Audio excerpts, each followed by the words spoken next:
Bismillahirrahmanirrahim. Assalamualaikum warahmatullahi wabarakatuh.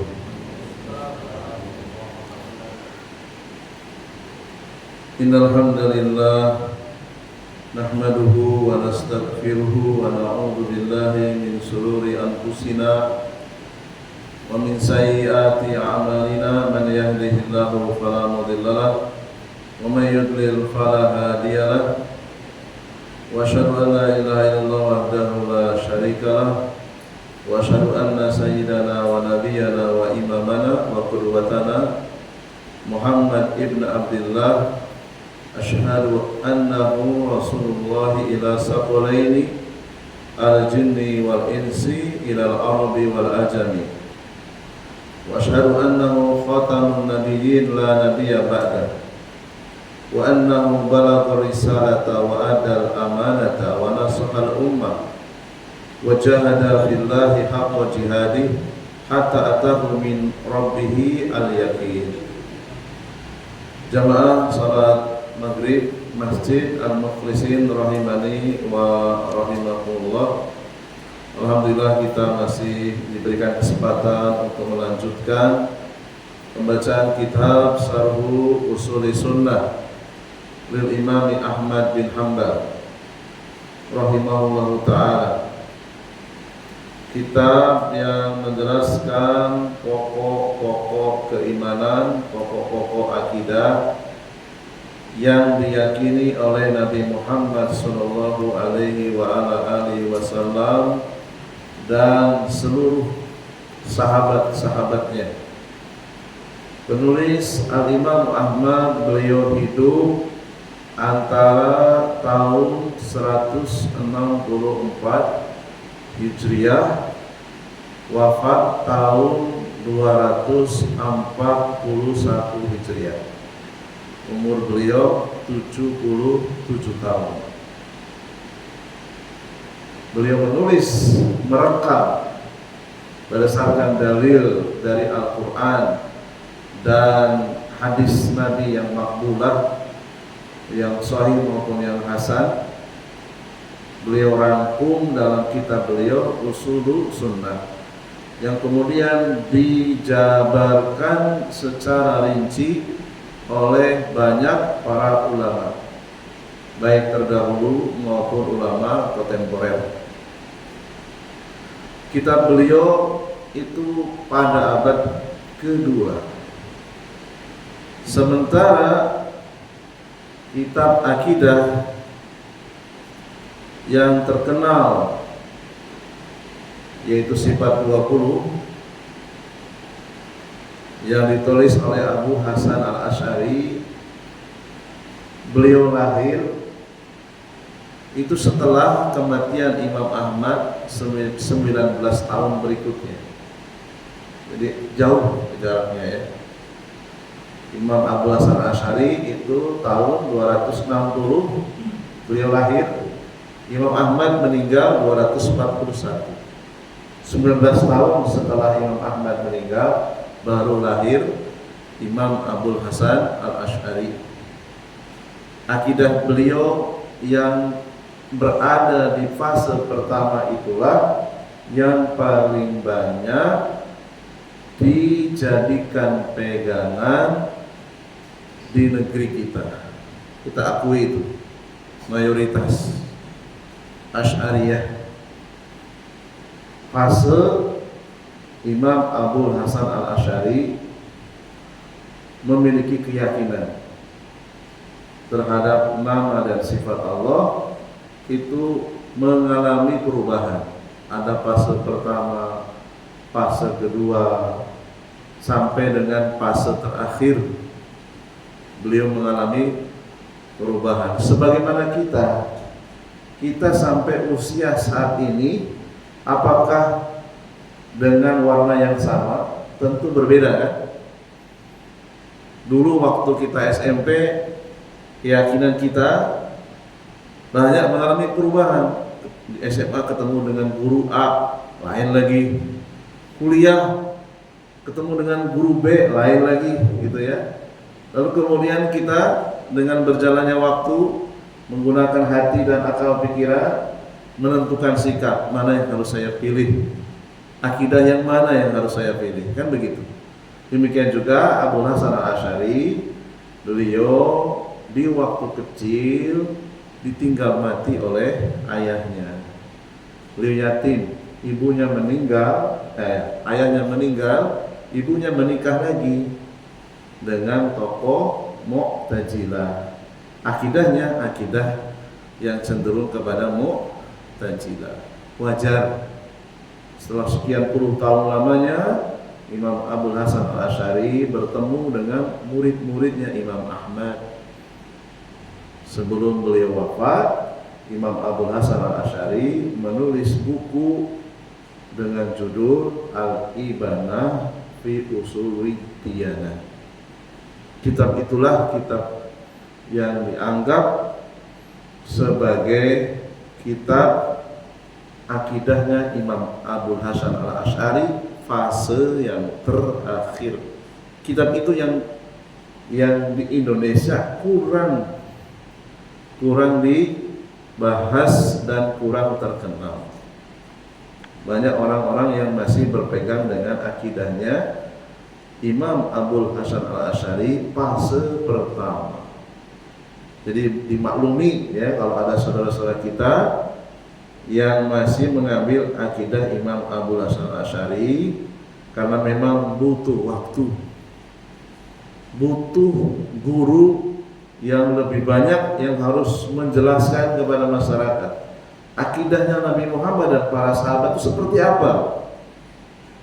Kita butuh kitab-kitab, butuh guru-guru yang harus menjelaskan secara detail sehingga memudahkan kita untuk mengembalikan keyakinan umat Islam kepada keyakinan Nabi Muhammad SAW dan para sahabatnya.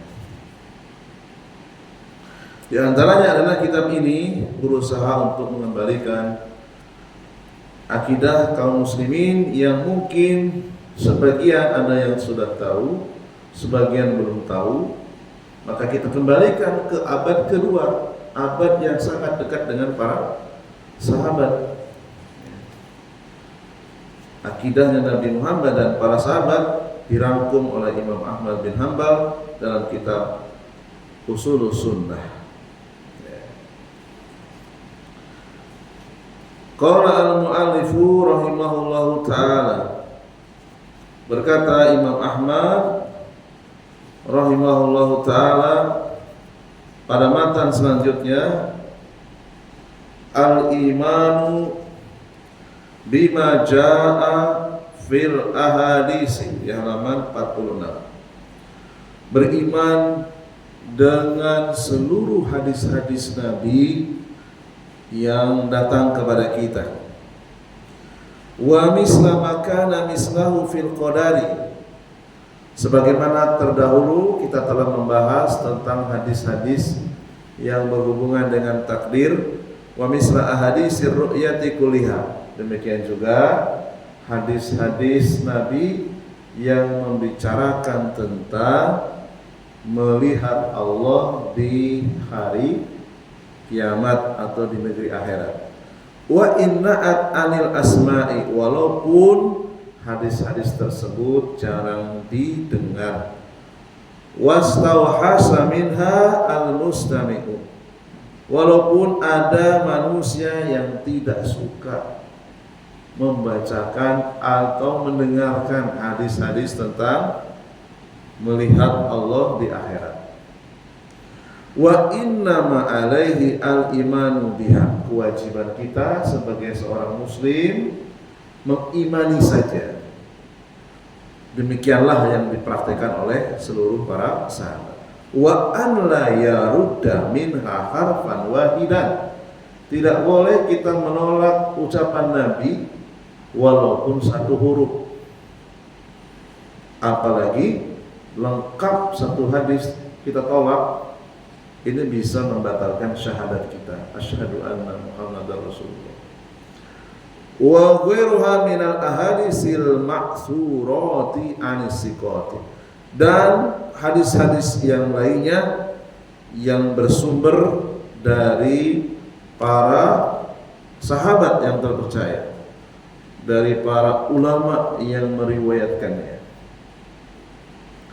Qala asy-syarih Syekh Profesor Dr. Abdul Aziz Ar-Razihi hafizallahu taala, perkataan Al-Imam Ahmad, beliau mengajak kepada kaum muslimin untuk menerima seluruh hadis tentang takdir. Maka demikian juga kullu makana fil qadari fala tas'al bal salim lillah, yang mana kita tidak diperbolehkan mempertanyakan perbuatan Allah dalam masalah takdir. Wajib bagi kita untuk menyerahkan kepada Allah. Fa huwa ta'ala la yus'alu, Allah itu tidak pantas untuk ditanya. Kenapa Allah berbuat begini, kenapa Allah berbuat begitu? Amma yaf'alu, dari apa saja yang Allah lakukan. Faman sa'ala lima fa'ala, siapa saja yang mempertanyakan perbuatan Allah, kenapa Allah mentakdirkan seperti ini seperti itu, faqad radda hukmal kitabi, sama saja dia sedang menolak hukum yang ada di dalam Al-Quran. Contohnya misalnya, kenapa ya Fir'aun itu kok tidak diberi hidayah saja? Gitu misalnya. Kan gampang bagi Allah, apa susahnya ngasih hidayah kepada Fir'aun? Kan sudah terjadi itu. Nah, kita berarti sedang menolak perbuatan Allah yang sudah terjadi. Itu sama saja dengan menolak hukum yang ada di dalam Al-Quran. Ya terserah Allah, Allah yang ciptakan Fir'aun.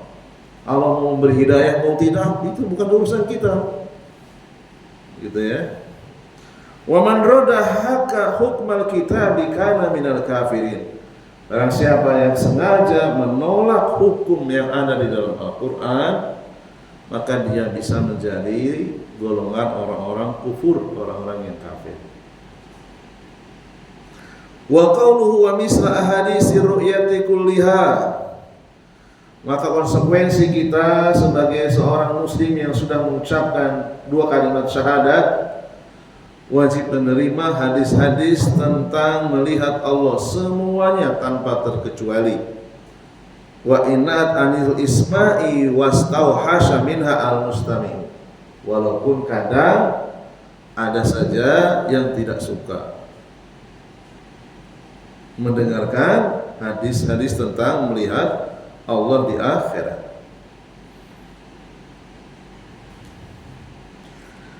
Alal insani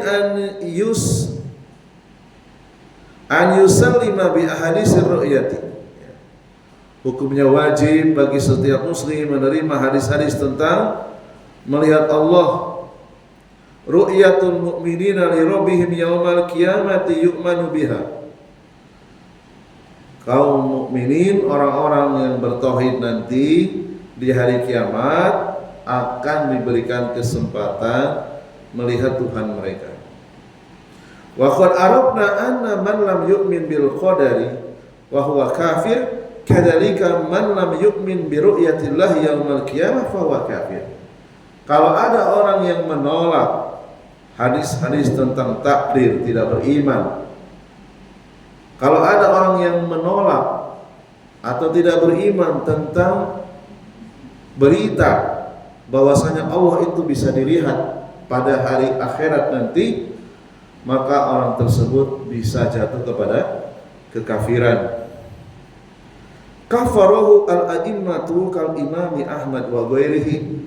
Para imam yang empat, imam-imam sebelumnya, demikian juga Imam Ahmad telah mengeluarkan seorang yang menolak hadis-hadis tentang adanya peristiwa melihat Allah di hari kiamat. Mereka sepakat, wa man lam yu'min bi anna Allaha yura. Siapa saja yang tidak percaya Allah itu bisa dilihat fil akhirati, di hari kiamat, fa huwa kafir, maka dia bisa keluar dari Islam. Wal muradu bil kufri al hukmu alal umum amma fulanun bin fulanin al muayyani alladhi ankara ru'yatah fala yukaffar. Hukum mengatakan seseorang yang tidak menerima hadis tentang melihat Allah itu bisa kafir, ini maksudnya penghukuman secara umum. Sama seperti kita mengatakan orang yang berzina sementara dia sudah menikah, maka dia harus dihukum apa? Rajam. Ini namanya umum, penghukuman secara umum. Ustaz, tetangga saya punya tetangga Ustaz, dia ngaku ke saya dia berzina Ustaz, padahal dia sudah punya istri. Itu gimana Ustaz? Harus dihukum nggak? Nggak bisa, kita nggak bisa menghukum. Karena syarat seseorang dihukum rajam itu SOP-nya cukup panjang. Kalaupun dia mengaku, itu tidak bisa hanya sekali di pengakuan diterima. Sebagaimana seorang sahabat ada yang mengaku di hadapan Nabi, Rasulullah nggak langsung terima. Rasulullah nggak terima. Setelah bolak-balik berapa kali baru Rasulullah menerima. Ya. Karena apa? Karena Rasulullah nggak mau sebenarnya merajam seseorang. Rasulullah mengatakan, apakah kamu sudah gila? Katanya. Kok kamu bolak-balik memberikan pengakuan? Gitu ya. Demikian juga kalau ada misalnya seorang yang melakukan perzinahan lalu kemudian buktinya ada hamil misalnya, kalau tidak dibawa ke mahkamah nggak dihukum, suruh bertobat saja. Tapi kalau sudah terlanjur dibawa ke mahkamah, hakim tidak boleh melepaskan. Dia wajib memutuskan sesuai dengan hukum Allah dan Rasulnya. Demikian juga sama ketika memberi penghukuman kepada orang yang menolak hadis Nabi, itu maksudnya penghukuman secara umum. Adapun kalau menyebut orang per orang, itu urusan hakim syariah. Ustadz nggak boleh secara tunjuk nama kamu kafir, nggak boleh. Ya. Itu tugasnya mahkamah syariah. Kita hanya menyampaikan hukum secara umum supaya kita menjadi muslim yang taat, ya. Muslim yang betul-betul tulen keislamannya, bukan muslim yang munafik, ya. Karena ada orang secara zahir dia muslim, hatinya munafik karena tidak beriman dengan hadis-hadis Nabi SAW. Hukmu alal umum, jadi hukumnya secara umum. Adapun kita menyebut fulan bin fulan atau fulanah bin fulanah, laki atau perempuan disebut namanya, maka tidak bisa dihukumi kafir kecuali idza qamat alaihil hujjatu, kecuali sudah ditegakkan pengadilan, dijelaskan sama hakim gitu ya. Kamu tahu nggak ini hukumnya? Gak tahu, Syekh. Ya sudah, kalau dia gak tahu dimaafkan. Dia orang bodoh. Oke, sekarang dilepaskan karena kamu gak tahu. Sekarang kamu sudah tahu ya, jangan diulangi lagi. Tahun depan ulangi lagi, baru. Karena sudah hilang kebodohannya. Sudah hilang kebodohan, sudah dijelaskan hukumnya, dia mengulangi perbuatan yang sama, maka hakim berhak memutuskan. Tergantung kejahatannya apa. Ya, kejahatan yang hubungannya dengan darah atau dengan akidah. Kalau dengan akidah biasanya suruh tobat.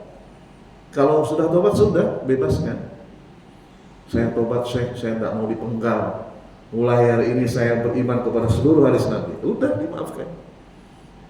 Tapi kalau membunuh, nyawa orang lain dihilangkan tanpa hak, maka ada dua pilihan. Keluarganya memaafkan dengan dikasih denda, atau keluarganya nggak mau memaafkan, saya maunya nyawa dengan nyawa, ya sudah, maka hakim berhak untuk mengeksekusi. Ya, jadi tidak mudah mengeluarkan seseorang dari Islam semata-mata karena kesalahan. Ya, itu tugasnya hakim syariah. Idza balagha ad-dalilu summa anada fa innahu yukaffaru fi hadhil halati. Kecuali sudah dijelaskan, sudah hilang kebodohannya, dia menolak hadis-hadis Nabi, maka orang ini berhak untuk dikatakan keluar dari Islam. Yang memutuskan dengan menyebut nama itu hakim syariah. Di Indonesia belum ada hakim syariah, ya sudah, kita bertanggung diri masing-masing. Ya, kita mempertanggungjawabkan diri masing-masing. Belum waktunya Allah SWT menyadarkan kaum muslimin untuk kembali kepada hukum Allah dan Rasulnya. Kita masih panjang dakwah ini, tidak bisa instan. Ya. Wa wajadat asyurutu wantafa'at al-mawani'u. Jadi syarat-syarat untuk mengeluarkan seorang dari Islam itu banyak syarat-syaratnya, dan itu harus dikuasai oleh hakim syariah. Hilang penghalang untuk tidak dihukum, hilang, dia wajib dihukum karena nggak ada kebodohan lagi. Amma man ankara ru'yata fayuqalu hadza kafirun 'alal umum. Adapun kita menyampaikan ilmu, orang yang mengingkari atau menolak hadis Nabi, termasuk hadis tentang melihat Allah, maka dia kafir. Ini maksudnya adalah penghukuman secara umum, bukan per individu. Ya. Karena apa jemaah sekalian? Sekarang ada dai di Pontianak sedang diincar oleh, terus terang aja saya mengatakan, sedang diincar oleh Badan Penanggulangan Terorisme. Jadi dia memahami penghukuman umum dipahami dengan penghukuman muayyan, penghukuman tunjuk individu. Ini berbahaya sekali. Ya, mudah-mudahan beliau diberi hidayah. Ya. Cangkangnya donasi pendidikan dan sosial, tapi dalamnya itu ada setengah kemiripan dengan ISIS. Jadi mudah sekali mengkafirkan kaum muslimin yang melakukan dosa besar, termasuk dosa syirik karena kejahilan. Ya. Pernah saya diberitahu dari Kapolda itu dihubungkan dengan kepolisian pusat bahwa orang ini memiliki pemikiran yang ada kemiripan dengan ISIS. Ya. Karena kebodohan, karena kejahilan. Wa yuqalu kullu man ankara ru'yatallahi fa huwa kafirun lakinna fulan bin fulan alladhi yunkiru ru'yatallahi la yukaffar illa idza wajadat asyrutu wa tafat mawani. Wa ru'yatullahi ta'ala fil akhirah, melihat Allah di akhirat, waradat fin nususil kitabil aziz wa fi sunnatil mutahharati. Banyak sekali dalil dari Al-Qur'an maupun dalil dari hadis Nabi. Min adillati ru'yati minal kitabil aziz, dalil dari Al-Qur'an yang pertama Al-Qiyamah ayat 22 sampai dengan 23. Wujuhu yawma idzin nadhirah, wajah orang-orang yang bertauhid pada hari itu, pada hari kiamat, pada hari akhirat nanti, nadhirah, bergembira, berseri-seri. Ila rabbiha, kepada Rabbnya, naziratun, melihat. Haitsu asnada an-nadhara ila al-wajhi alladhi huwa mahalluhu, melekatkan kata melihat kepada wajah, menunjukkan wajah itu mengarah kepada sesuatu yang dilihat, yang ada di hadapannya. Wa adahu bi adati ila, dan melihat di sini tidak menggunakan dengan alat. Misalnya saya nih, saya kalau nggak pakai kacamata, kurang jelas baca kitab ini karena faktor U. Ya.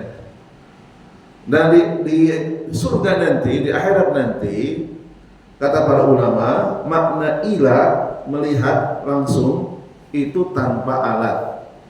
Ad-dalalatu ala nadhari bil aini al-mujarradati ila rabbi, melihat dengan mata langsung tanpa alat, mata yang baru tentu saja.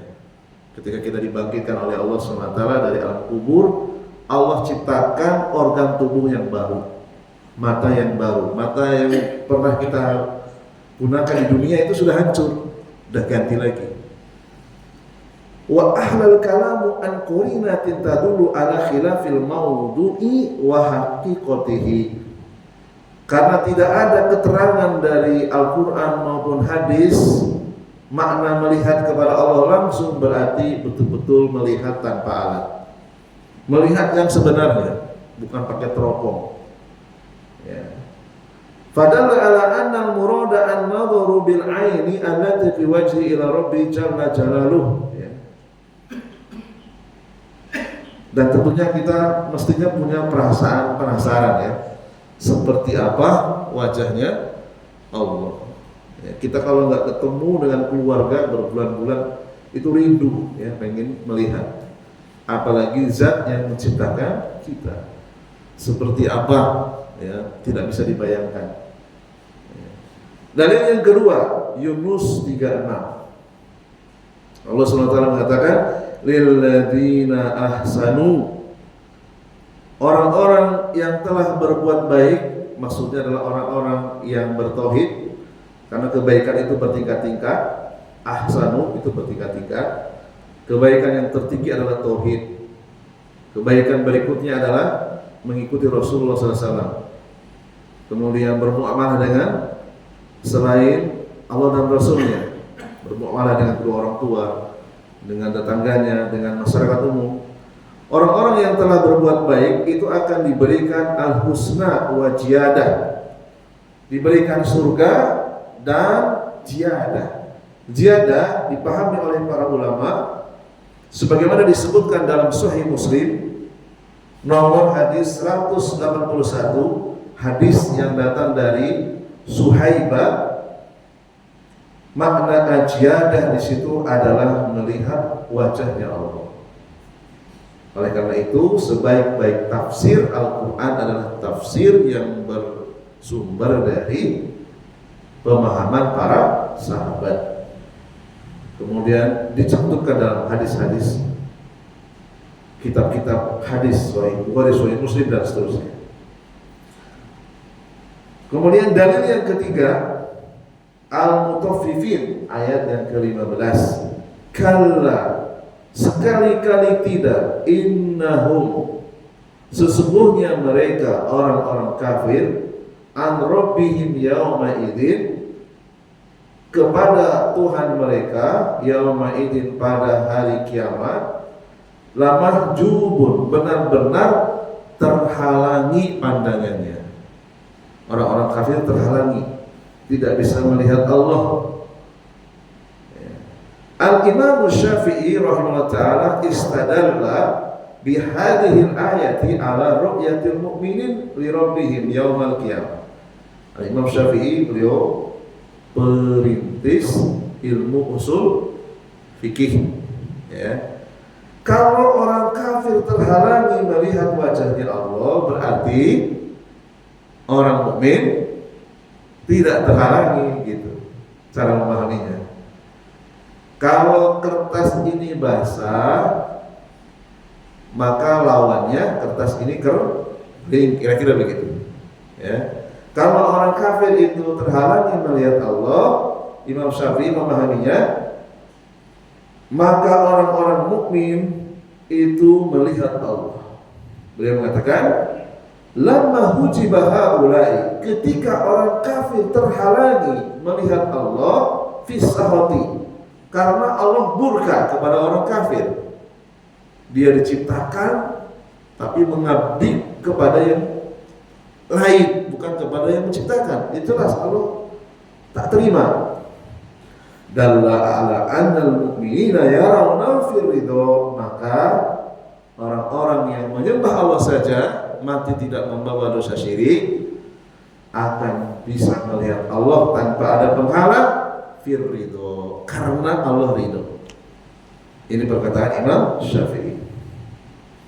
Walau kana al-mu'minuna la yarawna rabbahum lastaguhum, kalau orang-orang yang bertauhid sama tidak bisa melihat Allah, kalau gitu gak ada bedanya dong.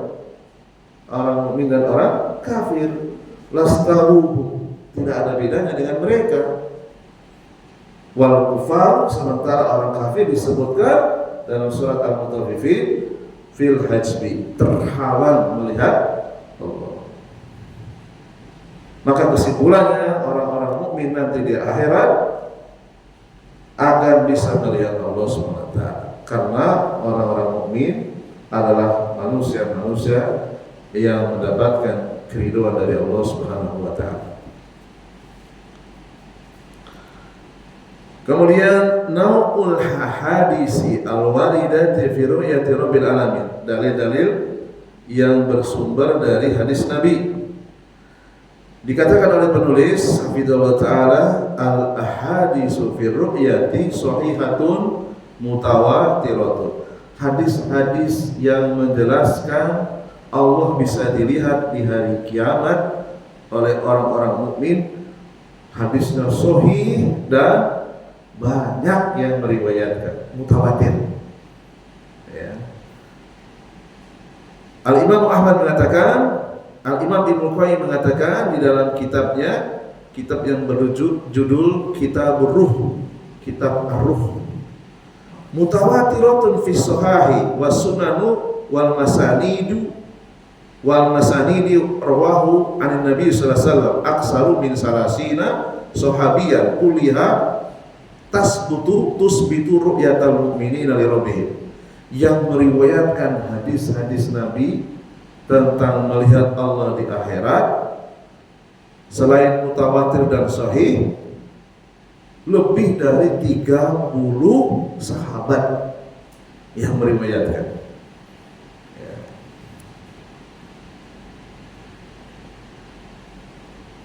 Oleh karena itu para ulama ahlu sunnah, diantaranya Abu Bakar Al-Khalal, beliau menyebutkan dalam kitabnya As-Sunnah, demikian juga Al-Imam Al-Ajuri dalam kitabnya Asy-Syari'ah, membawakan sanad yang sahih dari Abi Ubaidah Al-Qasim bin Salam. Aku menyebutkan hadis-hadis tentang ru'yah, kesimpulannya apa? Haqqun naqalahan nasu ba'dhum an ba'din. Para sahabat, para tabi'in menyatakan semuanya benar. Mereka menukil satu dari yang lain. Di antaranya yang pertama, hadis dari jalur sahabat Jarir bin Abdullah Al-Bajali radhiyallahu anhu. Kalau disebut radhiyallahu anhu berarti ayahnya wafat dalam keadaan belum mengucapkan dua kalimat syahadat. Radhiyallahu anhu. Alladzi rawahu Al-Bukhari wa Muslim, diriwayatkan Imam Bukhari dan Muslim. Beliau mengatakan, kunna julusan, kami dahulu duduk inda Rasulillah, di samping Rasulullah sallallahu alaihi wasallam. Idnadhara ilal qamari lailatal badri, ketika itu kami melihat bulan purnama. Faqala, kemudian Rasulullah mengatakan, amma innakum satarawna rabbakum kama tarawna hadzal qamar la tudamuna fi ru'yatihi.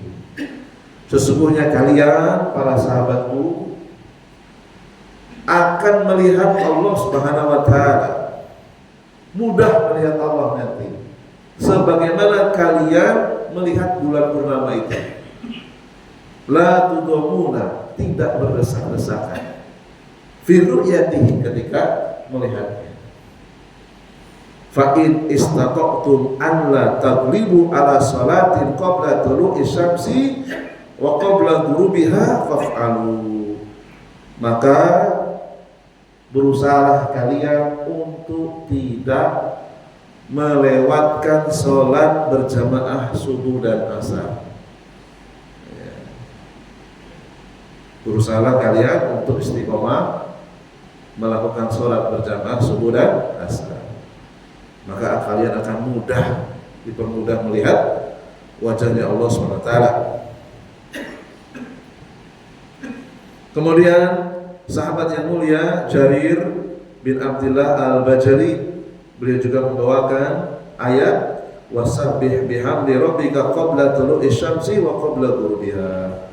Bertasbihlah dengan memuji Tuhanmu sebelum terbit matahari, maksudnya pada saat subuh, wa qabla ghurubiha, sebelum terbenamnya matahari, maksudnya adalah salat asar. Al-fajr wal asru, salat subuh dan asar, lahuma mudkhilun fi ru'yatillah yaumal qiyamah. Orang yang menjaga salat subuh dan salat asar, baginya akan dimudahkan melihat Allah di hari kiamat. Ya. Walaupun secara umum orang yang beriman itu melihat Allah, mungkin tingkatannya berbeda-beda. Ya. Ada yang lama mungkin ya baru melihat Allah. Kalau yang ini mungkin dia lebih awal melihat Allah SWT. Hadis yang kedua dari Abu Hurairah radhiyallahu anhu, qala an-nasu ya Rasulullah, para sahabat bertanya, wahai Rasul, ana rabbana yaumal qiyamah, apakah betul kita ini bisa melihat Allah nanti di hari kiamat? Rasulullah menjawab, hal tuduruna fi ru'yati syamsi, apakah kalian merasa berdesak-desakan ketika melihat matahari? Fit dhahirati laisat fi sahabatin, di siang hari dan cuaca tidak mendung. Qalu, para sahabat mengatakan, tidak ya Rasul, tidak mungkin berdesak-desakan, pasti akan jelas melihat matahari. Kemudian Rasulullah bertanya lagi, hal tuduruna fi ru'yatil qamari lailatal badri laisa fi sahabatin, apakah kalian merasa kesulitan melihat bulan pada malam purnama yang mana tidak ada awan? Para sahabat pun menjawab, tidak ya Rasul, pasti mudah melihat bulan. Lalu kemudian Rasulullah menimpali, walladzi nafsi biyadi la tuduruna fi ru'yatihi illa kama tuduruna fi ru'yati ahadihima. Kalian, demi jiwaku yang berada di tangannya, kalian tidak akan kesulitan melihat Allah sebagaimana kalian mudah melihat matahari dan bulan. Muttafaqun alaih, dikeluarkan oleh Imam Bukhari dan Imam Muslim. Hadis yang ketiga datang dari jalur sahabat yang mulia Abu Sa'id Al-Khudri radhiyallahu anhu. Qulna ya Rasulullah hal nara rabbana yaumal qiyamah. Sama seperti tadi redaksinya. Ya Rasul, apakah kami bisa melihat Allah di hari kiamat nanti? Rasulullah pun menjawab, hal tuduruna fi ru'yati syamsi wal qamari idza kanat sahwan. Apakah kalian kesulitan melihat matahari dan bulan ketika cuaca cerah? Para sahabat menjawab, qulna la, tidak ya Rasul, gampang melihat matahari dan bulan. Fa innakum la tuduruna fi ru'yati rabbikum yauma idzin illa kama tuduruna fi ru'yatihima. Kalian akan dimudahkan melihat Allah pada hari kiamat nanti sebagaimana kalian dimudahkan bisa melihat matahari dan bulan. Kemudian hadis yang keempat datang dari sahabat yang mulia Suhaibah radhiyallahu anhu. Dia mengatakan, idza dakhala ahlul jannah al-jannata, apabila penduduk surga telah masuk ke dalam surga, yaqulullahu tabaraka wa ta'ala, Allah Ta'ala berkata kepada penduduk surga. Walau alam, apakah dengan bahasa Arab atau dengan bahasa yang lain, Allah mengajak berbicara kepada para penduduk surga. Turiduna syai'an azidukum, apakah kalian menginginkan yang lebih? Apakah kalian menginginkan yang lebih enggak dari surga ini? Minta tambahan enggak? Kira-kira gitu. Ya. Fayaquluna, penduduk surga menjawab, alam tubayyib wujuhana, bukankah engkau telah memutihkan wajah-wajah kami? Jadi jemaah sekalian yang punya wajah hitam seperti saya atau setengah hitam, nanti di surga putih semua, enggak ada yang hitam. Orang Afrika, orang Irian Jaya, semuanya wajahnya putih. Berdasarkan hadis Suhaibah radhiyallahu anhu. Alam tubayyid wujuhana, bukankah engkau telah memutihkan wajah-wajah kami? Alam tudkhilna al-jannata wa tunajjina minan nar, bukankah engkau telah memasukkan kami ke dalam surga dan menyelamatkan kami dari api neraka? Lalu kemudian Allah SWT tidak menjawab, langsung dengan yaksibu al-hijab, membuka penghalangnya. Ya, Rasulullah ketika Mi'raj itu ada cahaya, tidak bisa melihat Allah. Nah, penghalang nanti di surga yang tadinya kita tidak bisa melihat Allah disingkat. Fama utu syai'an ahabu ilaihi minal nadhari ila rabbihim. Tidak ada yang lebih nikmat dibandingkan yang ada dalam surga selain melihat Allah Subhanahu wa taala. Jadi melihat Allah itu ahabu ilaihim, syai'an ahabu ilaihim, lebih disenangi daripada surga dan isinya. Gitu ya. Rawahu al-Imamu Muslim, diriwayatkan Imam Muslim. Sudah habis waktunya?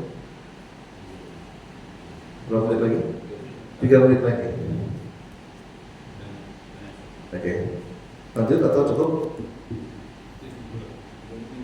Cukup ya? Ya, cukupkan dulu ya. Masih banyak hadisnya. Saat kita lanjutkan di pekan yang akan datang. Subhanallah wa bihamdika, asyhadu an la ilaha illa anta, astaghfiruka wa atubu ilaik. Silakan.